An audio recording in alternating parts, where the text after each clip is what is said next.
नमस्कार दोस्तों, मैं राहुल यादव अपने YouTube चैनल रोजगार विद ITOT पे एक बार फिर से आप लोगों का स्वागत करता हूं। उम्मीद करता हूं कि आप लोग जहां भी होंगे स्वस्थ होंगे। तो चलिए देर ना करते हुए एक बार फिर से अपनी अगली वीडियो सामान्य हिंदी की डिस्कशन करते हैं।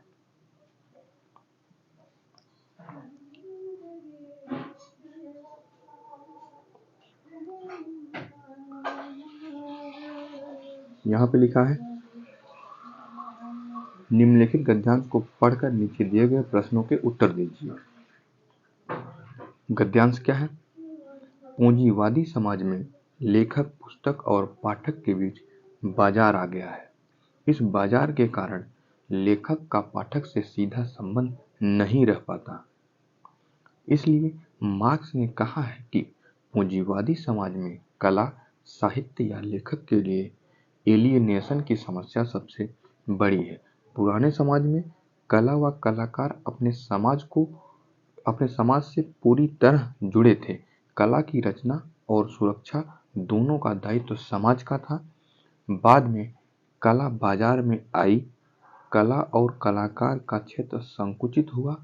कहते हैं कि इसमें उसका अजनबीपन या एलियनेशन और बढ़ा। अब क्वेश्चन देख लेते हैं। पहला क्वेश्चन है, पूंजीवादी समाज में लेखक और पाठक के बीच क्या आ गया है? दूसरा, पुराने समाज में कला की सुरक्षा का दायित्व किसका था? तीसरा, कला क्षेत्र का संकुचन का आशय है।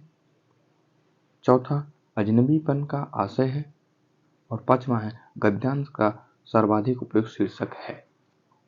ये गद्यांश भी हमने पढ़ लिया और क्वेश्चन भी हमने पढ़ लिया, उसके हिसाब से उसका ऑप्शन भी हमने देख लिया। अब चलिए देखते हैं पहला क्वेश्चन, पूंजीवादी समाज में लेखक और पाठक के बीच क्या आ गया? तो आप लोग पहले ही लाइन पढ़िएगा, यहाँ पे दिया है,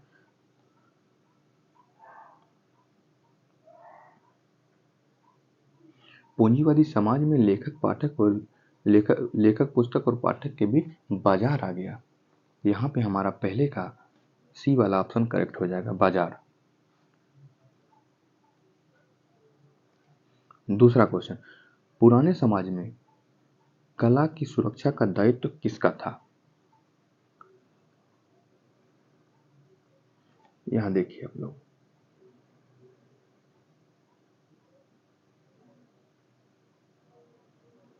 पुराने समाज में कला व कलाकार अपने समाज से पूरी तरह जुड़े थे।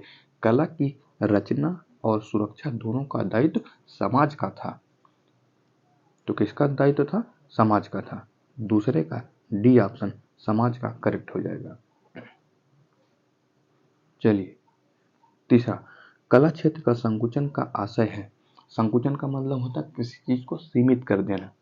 तो यहाँ पे बी वाला ऑप्शन दिया है, कला का दायरा सीमित होना। तो तीसरे का बी ऑप्शन करेक्ट हो जाएगा, कला का दायरा सीमित होना। चौथा क्वेश्चन, अजनबीपन का आशय है। अजनबीपन का मतलब होता अकेलापन से। तो यहाँ पे इसका आंसर हो जाएगा पहले का ए, एकाकीपन। चौथे का सी, एकाकीपन।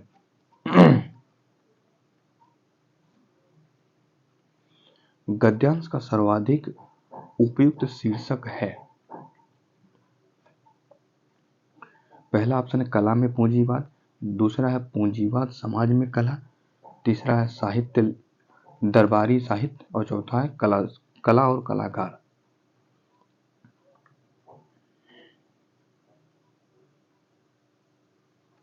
यहाँ पे देखिए आप लोगों को यहाँ से पकड़ में आ जाएगा कि इसका क्या उपयुक्त शीर्षक है। यहाँ पे लिखा है, पुराने से आप लोग पढ़िएगा, पुराने समाज में कला व कलाकार अपने समाज से पूरी तरह जुड़े थे। मतलब पहले कला थी,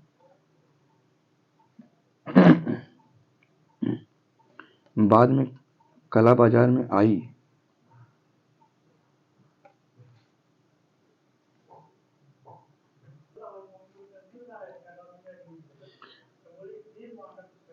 पुराने समाज में कला व कलाकार अपने समाज से पूरी तरह जुड़े थे।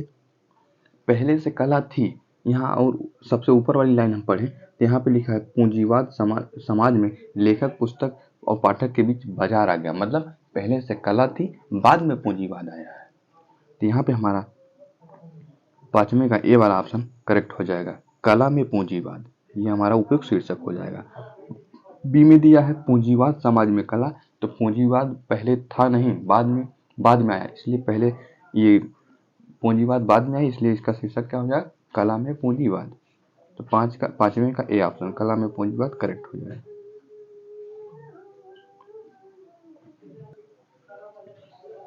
तो इस तरीके से हमारा एक गद्यांश हो गया। अब दूसरे गद्यांश की तरफ चलते हैं।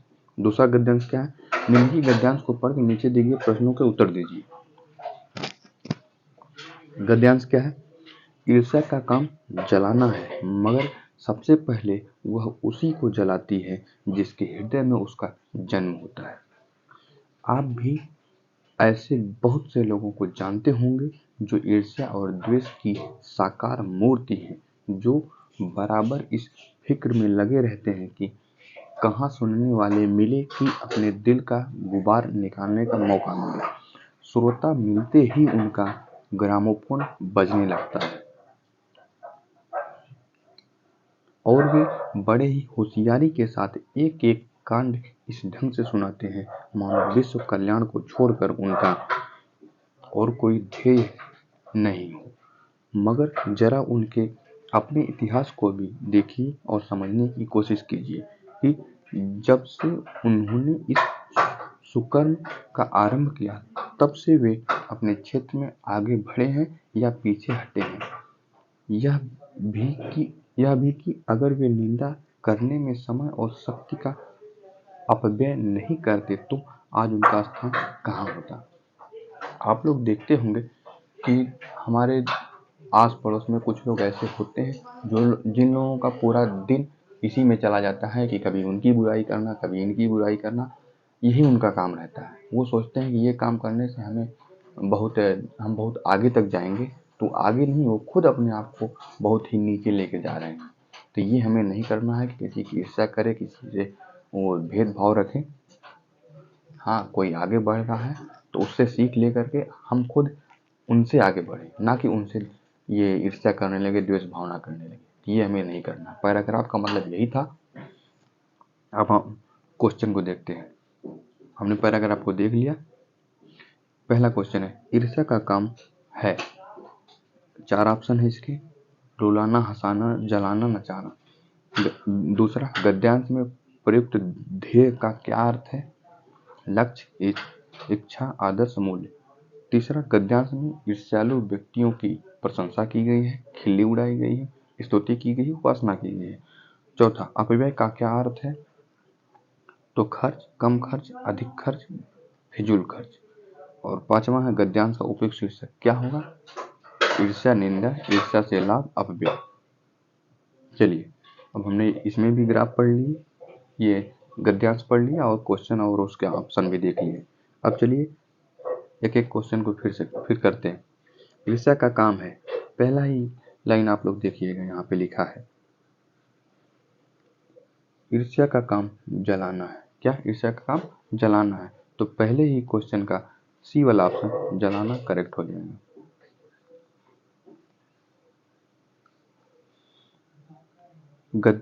दूसरा, गद्यांश में उपयुक्त ध्येय का क्या अर्थ है,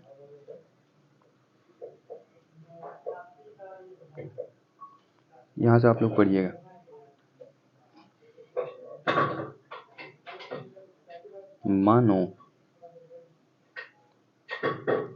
मानो विश्व कल्याण को छोड़कर उनका कोई ध्येय नहीं है। ध्येय का मतलब यहाँ पे है लक्ष्य से, तो यहाँ पे क्या हो जाएगा, गद्यांश में प्रयुक्त ध्येय का क्या अर्थ है, तो लक्ष्य है।